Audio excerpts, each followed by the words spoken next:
Hey, what's up everyone? Welcome back to Collex. In this video, I'm going to show you how to go from this to this and make great money breaking down big lots of sports cards. Breaking down big lots of sports cards is one of the easiest and most surefire ways of making money in the sports card hobby. Now, I've been doing this for several years, and I want to share with you my process of what I think is the most efficient way to save you time and make you more money. The number one thing I want you to remember as we're going through this video is that your sole objective is to create value for the buyer. It's similar to buying a used car, fixing a couple things, cleaning it up, and reselling it to make money.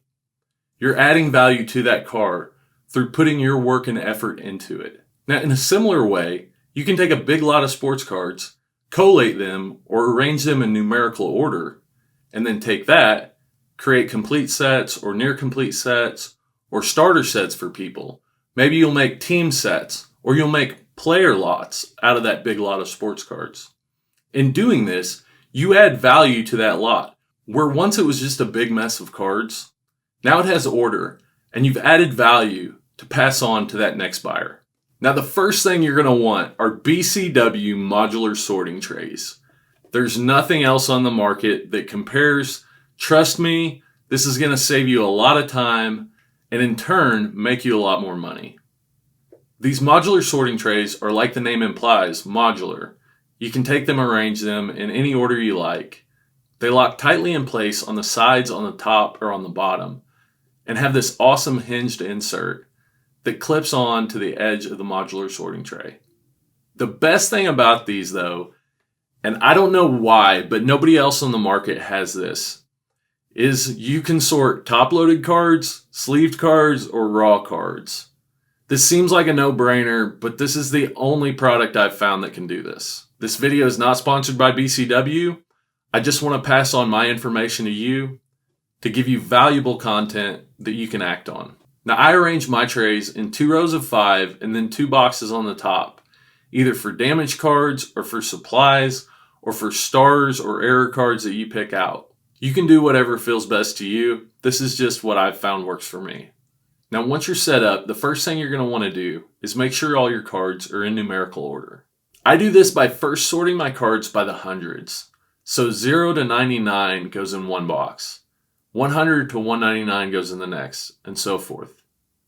Then I'll take those hundreds and break them down into tens, 0 to 9, 10 to 19, etc. Once I've got them to that point, then I'll go in and sort them individually. Now, trust me, this might seem daunting at first, but once you get the hang of it and you realize how much you're actually making per hour doing this, it makes it a lot easier. Now, while I'm going through and arranging my cards in numerical order, I'm looking for any star cards that I might want to pull out or any damaged cards that I might want to toss to the side. Now I'm going to create the most complete set that I can with those cards, then the next most complete set, and on down the line until I hit a point of diminishing returns, and I'll take all the cards that are left over and sell those as a bulk lot.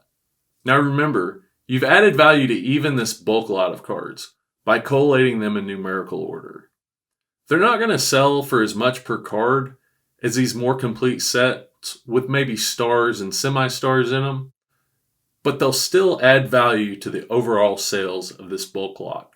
And before I pack them away in set boxes, I'm going to go ahead and take my photos so that everything's ready to list and ship.